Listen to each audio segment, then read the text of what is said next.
अस्सलाम वालेकुम वरहमतुल्लाहि वबरकातुहू। वीवर्स कैसे हैं? उम्मीद करता हूँ ठीक होंगे, खैरियत से होंगे। अल्लाह पाक सबको अपनी ज़ुबान में रखे, आमीन सुम्मा आमीन। वीवर्स आज का हमारा टॉपिक है राइट साइड का फालिज, राइट साइड का पैरालिसिस, राइट साइड का फालिज का झटका। ये क्या है, इसकी ट्रीटमेंट क्या है, इसकी वजूहात क्या है, इससे कैसे बचा जाए, इस हवाले से बात करेंगे। वीवर्स राइट साइड का जो फालिज है उसमें एक हाथ और एक टांग और बाज़ औक़ात ये काम करना छोड़ देते हैं और बाज़ औक़ात बोलने में हिचकिचाहट होती है, बंदा बोल नहीं सकता और सही तरीके से बात नहीं कर पाता। राइट साइड के फालिज का मतलब है, अगर राइट साइड का फालिज हुआ है तो समझें कि दिमाग के लेफ़्ट साइड पे हमला हुआ है फालिज का और लेफ़्ट साइड डैमेज हुई है। और क्योंकि हमारी बोलने की जो सलाहियत होती है वो लेफ़्ट साइड पे होती है, राइट साइड पे नहीं होती। जो हमारा स्पीच सेंटर होता है वो ब्रेन की लेफ़्ट साइड पे होता है, राइट साइड पे नहीं होता। ऐसी एक बात फैली हुई है कि अगर लेफ़्ट साइड का फालिज हो तो वो बहुत ज़्यादा ख़तरनाक होता है, लेकिन ऐसी कोई बात नहीं है। लोग अक्सर औक़ात सोचते हैं कि लेफ़्ट साइड पे दिल होता है, हार्ट होता है हमारा, उस वजह से जो है ना लेफ़्ट साइड का जो फालिज है, पैरालिसिस है, वो बहुत ज़्यादा ख़तरनाक होता है, लेकिन ऐसी कोई बात नहीं है। वीवर्स राइट साइड का जो फालिज होता है, पैरालाइज होता है, तो उसमें जो है ना बंदे का बाजू और टांग काम नहीं करती, तो हो सकता है उसके साथ आपकी बोलने की सलाहियत भी ख़त्म हो सकती है। और जो लेफ़्ट साइड का फालिज होता है, पैरालिसिस होता है, वो उसमें आपका बाजू और टांग मुतासिर हो सकती है, काम करना छोड़ सकते हैं, लेकिन आपका बोलने का जो अंदाज़ है उस पर कोई असर नहीं होगा। हाँ, अलबत्ता आपके दिमाग में कन्फ्यूजन होगी कि मुझे फालिज हुआ है, हिचकिचाहट होगी, लेकिन आपकी वॉइस को, आपकी आवाज़ को, आपकी स्पीच को कोई मसला नहीं होगा।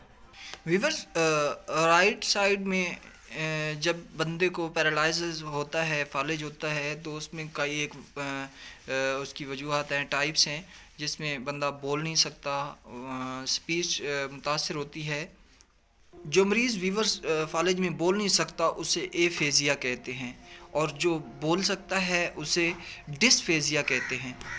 वीवर्स राइट साइड का फालिज एफेजिया भी हो सकता है, डिस्फेजिया भी हो सकता है। वीवर्स अगर एफेजिया है तो उसमें मरीज़ बिल्कुल बात कर नहीं सकता। वीवर्स एफेजिया में मरीज़ बात सुनता है लेकिन वो बोलने की सलाहियत नहीं रखता, बोल नहीं सकता। और वीवर्स एफेजिया भी कई किस्म का होता है, जिसमें जैसे आप एक लफ्ज़ को आप अगर आपको कोई बंदा अस्सलाम वालेकुम बोले तो आप उसको रिपीट कर सकते हैं, अस्सलाम वालेकुम कह सकते हैं, लेकिन वालेकुम सलाम कहने की सलाहियत नहीं होगी आपको। में होता ये है कि आप बोलना चाहें तो बोल सकते हैं, लेकिन आप कन्फ्यूजन में होते हैं, आप स्पीच को कंस्ट्रक्ट नहीं कर सकते। और दूसरा होता है सेंसरी एफेजिया, जिसमें आप बात को समझ नहीं रहे होते, इस वजह से आप बात बोल नहीं सकते, रिपीट नहीं कर सकते। सेंसरी एफेजिया में आप बात समझ नहीं सकते। इसमें होता यह है कि आप अपने मरीज़ को फिज़ियोथेरापिस्ट के पास ले जाएं, वो उस हवाले से मशीनों के साथ एक्सरसाइज करवाएगा उसकी, और स्पीच थेरापिस्ट होता है उसके पास मरीज़ को ले जाएं, जो बोलने की सलाहियत को कंट्रोल करेगा और मरीज़ को बोलने की एक्सरसाइज करवाएगा। और दूसरा जो है ना, मशीनों के साथ मरीज़ के हाथ, बाजू और टांग की एक्सरसाइज करवाएगा, उससे जो है ना मरीज़ रिकवर हो जाएगा। इसमें बेसिक ये है कि मरीज़ को पहले 3 महीने के अंदर रिकवर हो जाना चाहिए। अगर लेट करते हैं, अगर इसमें मरीज़ को जितना ही आप ज़्यादा लेट करेंगे, लेट फिज़ियोथेरापिस्ट को बुलाएंगे, उससे जो है ना मरीज़ बहुत ज़्यादा मुतासर होगा, मरीज़ के बाजू, टांग्स और बोलने की सलाहियत उतनी ही ख़त्म होती जाएगी।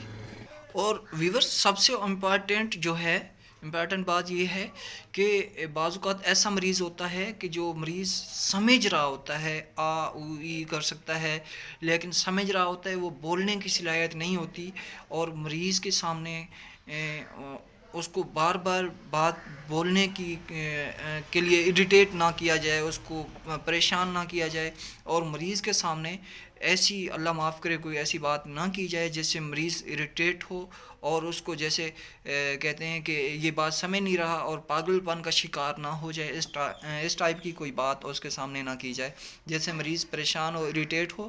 اس ٹائپ کی کوئی باتیں اس مریض کے سامنے، پیرالائزڈ مریض کے سامنے نہ کی جائیں، کیونکہ وہ بات ساری ہر ایک بات سمجھ رہا ہوتا ہے لیکن اس کے اندر بولنے کی صلاحیت نہیں ہوتی۔